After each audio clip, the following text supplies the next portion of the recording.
바다는 말이 없다. 그저 수평선 너머에서 밀려와 부서지고 다시 물러가기를 반복할 뿐.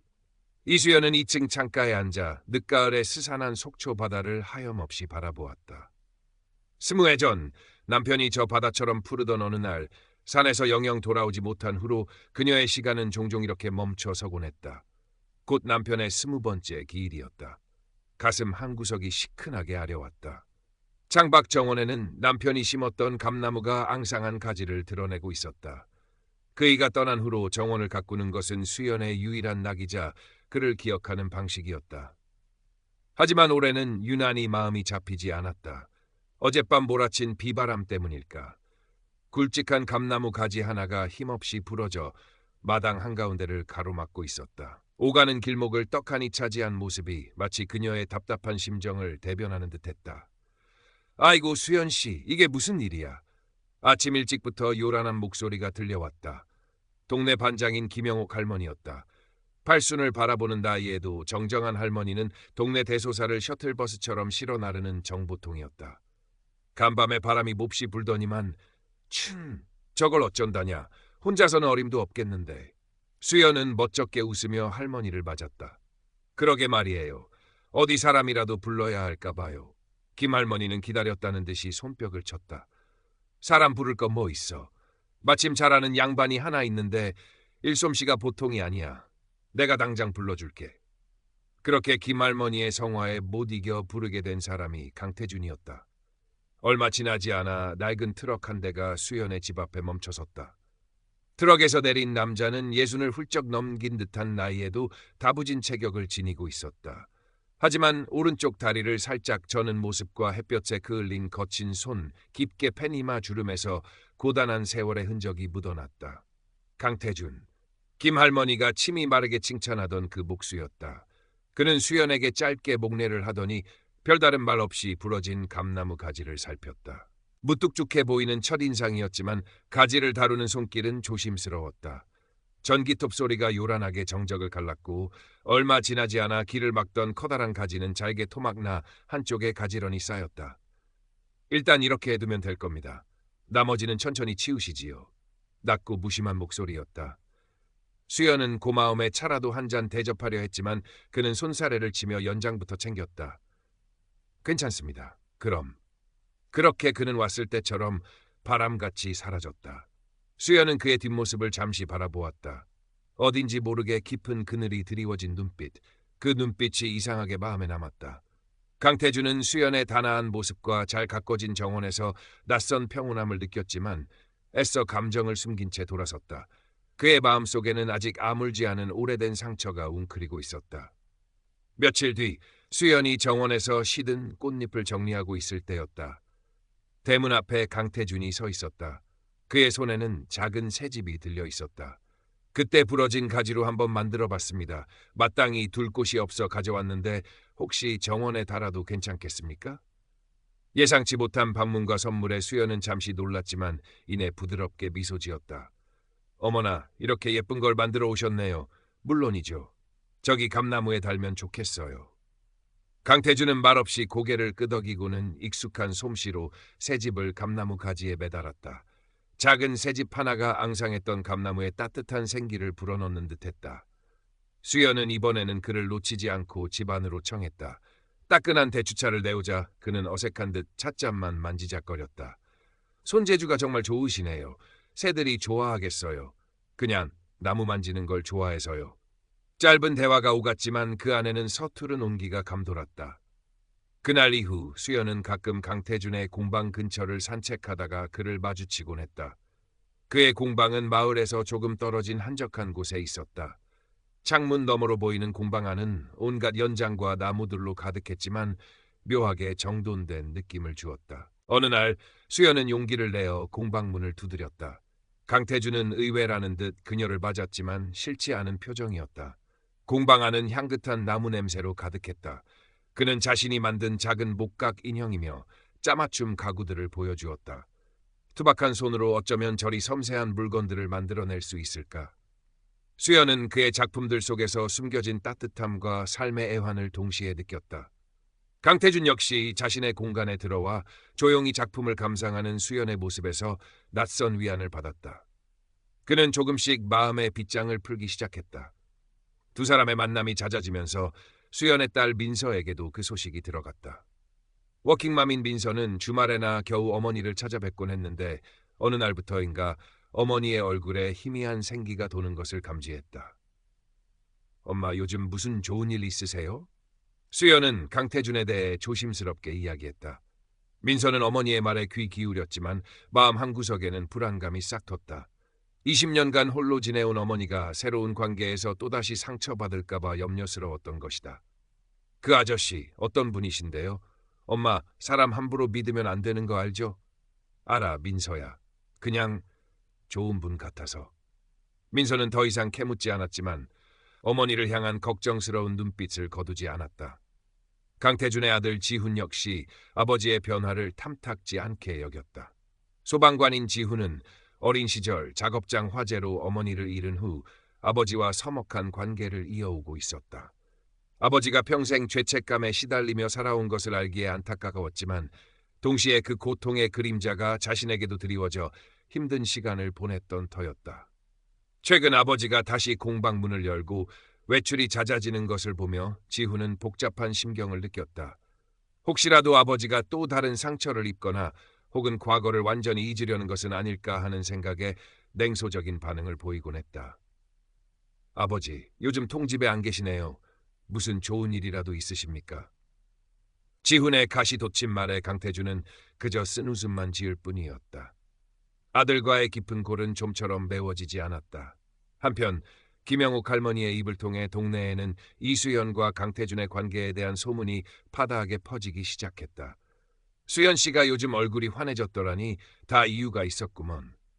태준이 그 양반, 사람은 진국인데 팔자가 사나워서 이번에는 잘 돼야 할 텐데. 긍정적인 반응도 있었지만 저 나이에 무슨 주책이람, 자식들은 알랑가 몰라 하는 곱지 않은 시선도 존재했다. 수연은 애써 태연한 척했지만 사람들의 수군거림에 마음이 편치 않았다. 겨울이 깊어갈수록 날씨는 매서워졌고 속초 바닷바람은 더욱 차갑게 느껴졌다. 어느 날 밤 수연은 우연히 강태준의 공방 근처를 지나다 새어나오는 신음소리를 들었다. 걱정스러운 마음에 창문 틈으로 안을 들여다본 수연은 식은땀을 흘리며 괴로워하는 강태준의 모습을 발견했다. 그는 악몽에 시달리는 듯했다. 다음 날 수연은 조심스럽게 그에게 지난밤의 일을 물었다. 강태준은 한동안 침묵하더니 떨리는 목소리로 어렵게 입을 열었다. 15년 전, 그날 이후로 밤마다 그 불길이 저를 찾아옵니다. 아내를 구하지 못했다는 죄책감이. 그의 눈가에 붉은 기운이 감돌았다. 그는 그날의 끔찍했던 화재 사고와 아내를 잃은 슬픔, 그리고 자신에게 남은 지울 수 없는 상처, 다리 화상과 불에 대한 공포를 처음으로 누군가에게 털어놓았다. 성냥불만 봐도 가슴이 철렁 내려앉을 정도로 불을 두려워하게 되었다는 고백도 함께였다. 수연은 말없이 그의 이야기를 들어주었다. 그의 고통이 고스란히 그녀에게도 전해져 오는 듯했다. 그녀 또한 20년 전 등산 사고로 한순간에 남편을 잃었던 그날의 충격과 슬픔을 떠올렸다. 남편의 싸늘했던 손의 감촉, 끝나지 않을 것 같던 눈물의 밤들. 수연은 조용히 자신의 아픔을 이야기했다. 저도 남편이 떠난 후로 오랫동안 길을 잃은 기분이었어요. 마치 세상에 홀로 남겨진 것처럼요. 서로의 가장 깊은 상처를 공유한 그 밤, 두 사람은 말없이 서로의 존재를 통해 작은 위로를 받았다. 그들의 관계는 단순한 이웃이나 친구를 넘어 서로의 아픔을 이해하고 보듬어주는 특별한 사이로 발전하고 있었다. 며칠 뒤 속초에는 기록적인 폭설이 내렸다. 온 세상이 하얗게 뒤덮였고 수연의 오래된 집은 추위를 이기지 못하고 덜컥 보일러가 고장나고 말았다. 한밤중에 들이닥친 냉기에 수연은 어찌할 바를 몰랐다. 늦은 시간이었지만 그녀는 염치불구하고 강태준에게 도움을 청했다. 그는 한달음에 달려와 밤새도록 꽁꽁 얼어붙은 보일러와 씨름했다. 그의 이마에는 송골송골 땀이 맺혔고 작업복 소매는 기름때로 얼룩졌다. 새벽녘이 되어서야 겨우 보일러는 다시 온기를 뿜어내기 시작했다. 수연은 따뜻한 물수건을 가져와 그의 땀을 닦아주려다 무심코 거친 그의 바지 밑단 아래로 언뜻 드러난 붉고 흉측한 화상 자국을 보게 되었다. 순간 가슴이 철렁 내려앉았다. 그가 얼마나 큰 고통을 안고 살아왔을지 짐작조차 하기 어려웠다. 괜찮습니다. 이 정도는 늘 있는 일인데요. 뭐. 강태준은 멋쩍게 웃으며 바짓단을 내렸다. 하지만 수연은 그의 눈빛에서 스쳐 지나가는 깊은 슬픔을 놓치지 않았다. 그녀는 아무 말 없이 그의 거친 손을 잡았다. 그의 손에서는 여전히 차가운 연장 냄새와 함께 따뜻한 온기가 전해져 왔다. 그 온기가 수연의 얼어붙었던 마음까지 녹이는 듯했다. 강태준 역시 자신을 걱정스럽게 바라보는 수연의 따뜻한 시선과 작은 손길에서 오랜만에 느껴보는 평온함에 젖어들었다. 두 사람은 이제 서로에게 없어서는 안 될 존재가 되어가고 있음을 느꼈다. 함께 저녁 식사를 하고 수연의 정원을 함께 가꾸고 강태준의 공방에서 조용히 시간을 보내는 것이 그들의 소박한 일상이 되었다. 강태준은 수연을 위해 작은 책꽂이를 만들어 주었고 수연은 그를 위해 정성껏 따뜻한 밥상을 차렸다. 하지만 수연의 마음 한구석에는 여전히 풀리지 않는 매듭이 있었다. 그녀는 아직도 남편의 유품들을 쉽사리 정리하지 못했다. 특히 남편과 함께 찍은 사진이 담긴 낡은 액자와 그의 손때가 묻은 결혼 반지는 마치 그녀의 분신처럼 느껴졌다. 강태준은 그런 수연의 모습을 묵묵히 지켜볼 뿐이었지만 때때로 그녀의 시선이 먼 과거에 머물러 있을 때면 알 수 없는 불안감과 쓸쓸함을 느끼곤 했다. 자신은 결코 그녀의 과거를 대신할 수 없다는 자명한 사실 때문일지도 몰랐다. 어느 주말 민서가 아이들을 데리고 수연의 집을 찾았다. 민서는 어머니의 얼굴이 전보다 한결 편안해진 것을 보고 안도하면서도 여전히 집안 곳곳에 남아있는 아버지의 흔적들을 보며 안타까움을 느꼈다. 엄마, 이제 아빠 물건들 좀 정리하는 게 어때? 너무 과거에 얽매여 사는 것 같아 걱정돼. 수연은 딸의 말에 선뜻 대답하지 못했다. 민서는 그런 어머니를 설득하기 위해 함께 유품 정리를 하자고 제안했다. 마침 그 자리에 있던 강태준도 어색하게나마 돕겠다고 나섰다. 먼지 쌓인 상자들이 하나둘 열리고 그 안에서 쏟아져 나오는 과거의 추억들은 수연의 마음을 복잡하게 만들었다. 빛바랜 사진들, 낡은 편지들, 남편이 아끼던 만년필. 그녀는 차마 그것들을 버릴 수가 없었다. 그때였다. 강태준이 창가에 놓여있던 남편의 사진 액자를 옮기려다 실수로 손에서 놓치고 말았다. 쨍그랑 요란한 소리와 함께 액자는 바닥에 떨어져 산산조각이 났다. 순간 수연의 얼굴이 하얗게 질렸다. 그녀는 자신도 모르게 격한 감정을 터뜨렸다. 당신이 뭘 안다고? 이건 내 전부였단 말이에요.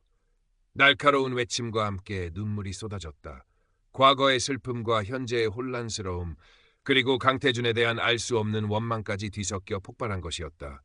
강태준은 참담한 표정으로 깨진 액자 조각들을 내려다보았다. 그의 얼굴엔 엄청난 죄책감과 절망감이 스쳐 지나갔다. 미안합니다. 정말 미안합니다. 내가 또 당신의 소중한 것을 망가뜨렸군요. 낮고 잠긴 목소리였다. 그는 마치 큰 죄라도 지은 사람처럼 고개를 떨군 채 이수연의 집을 뛰쳐나갔다. 그의 뒷모습은 한없이 위태로워 보였다. 자신의 존재가 또다시 누군가에게 불행을 가져왔다는 생각에 그는 깊은 자괴감에 휩싸였다. 홀로 남겨진 수연은 자신의 행동을 뼈저리게 후회하며 오열했다. 민서는 그런 어머니를 안타깝게 바라보며 조용히 어깨를 감쌌다. 엄마, 이제 정말 아빠를 놓아드릴 때도 됐어요.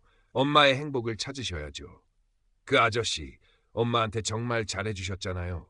진심으로 엄마를 걱정하는 분 같던데. 딸의 진심 어린 위로와 설득에 수연은 하염없이 눈물만 흘렸다. 한편 공방에 틀어박혀 며칠 동안 술로 밤을 지새우던 강태준에게 아들 지훈이 찾아왔다. 지훈은 엉망이 된 공방과 초췌한 아버지의 모습을 보고 가슴이 아팠다. 그는 처음으로 아버지에게 서툴지만 진심이 담긴 위로의 말을 건넸다. 아버지 잘못 아니었어요. 그 화재 사고도 이번 일도요. 이제 그만 힘들어하세요. 그리고 그분께도 제대로 사과하셔야죠. 아버지가 이렇게 힘들어하시는 거 그분도 원치 않으실 거예요. 아들의 뜻밖의 말에 강태준은 흐릿한 눈으로 지훈을 바라보았다. 수십 년간 부자 사이에 놓여있던 얼음벽이 조금씩 녹아내리는 순간이었다. 수연은 며칠 밤낮을 고민했다. 깨진 액자 조각들을 볼 때마다 가슴이 미어졌지만 동시에 자신을 향한 강태준의 깊은 눈빛과 따뜻했던 손길이 떠올랐다. 그가 만들어준 새집에서 지저귀는 새소리가 유난히 크게 들리는 듯했다. 그녀는 비로소 강태준에 대한 자신의 진정한 마음을 깨달았다. 그것은 단순한 연민이나 동정이 아니었다. 그의 상처까지도 보듬어 안고 싶은 깊은 사랑과 의지였다. 수연은 용기를 냈다. 깨진 액자에서 남편의 사진을 조심스럽게 꺼냈다. 그리고 얼마 전 강태준이 아무렇게나 만들어 툭 던져주었던 투박하지만 정성 어린 작은 나무 액자에 그 사진을 옮겨 담았다. 나무 액자를 손에 쥔 수연은 강태준의 공방으로 향했다. 공방 문은 굳게 닫혀 있었지만 그녀는 망설이지 않고 문을 두드렸다. 한참 만에야 문이 열리고 헬쑥한 모습의 강태준이 나타났다. 수연은 눈물을 글썽이며 그에게 다가섰다. 미안해요. 정말 미안해요, 태준 씨. 내가 너무 경솔했어요. 그녀는 손에 든 나무 액자를 그에게 보여주었다. 이젠 이 액자에 남편을 담아두려고요. 당신이 만들어준 이 액자 속에, 그리고 내 마음속엔 이제 당신도 함께 있어요.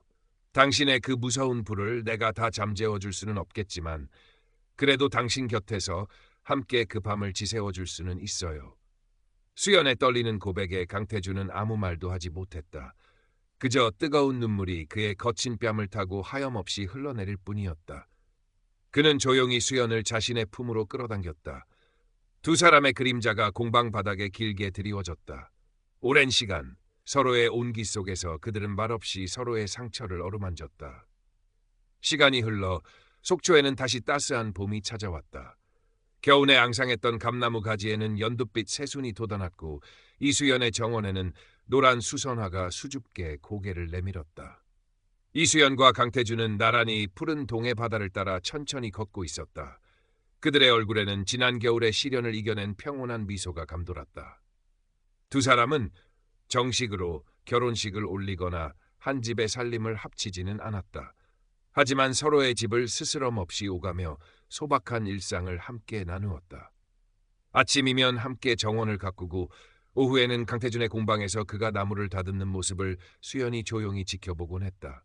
저녁에는 수연이 정성껏 차린 따뜻한 밥상에 마주 앉아 두런두런 이야기를 나누는 것이 그들의 소중한 일과가 되었다. 이수연은 더 이상 남편의 낡은 결혼 반지에 얽매이지 않았다.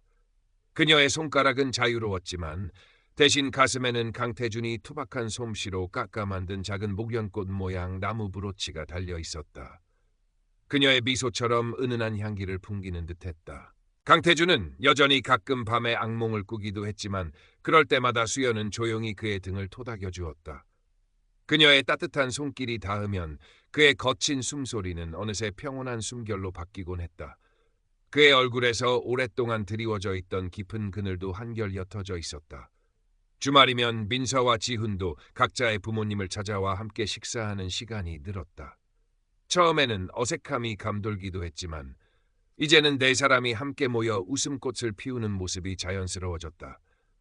민서는 어머니의 행복한 미소를 보며 진심으로 기뻐했고 지훈 역시 아버지의 얼굴에 되찾은 평온을 보며 마음속 응어리를 풀 수 있었다. 김영옥 할머니는 동네방네 두 사람의 이야기를 흐뭇하게 전하며 거봐, 내 말이 맞았지? 저렇게 잘 어울리는 한 쌍이라니까 하고 너스레를 떨었다. 어느 맑은 봄날 오후 이수연과 강태준은 다시 한번 속초의 해변을 걷고 있었다. 부드러운 봄바람이 그들의 머리칼을 가볍게 스치고 지나갔다. 이수연이 강태준의 거치지만 따뜻한 손을 부드럽게 잡았다. 강태준은 그런 이수연의 어깨를 살며시 감싸 안았다. 두 사람은 말없이 저 멀리 반짝이는 수평선을 함께 바라보았다.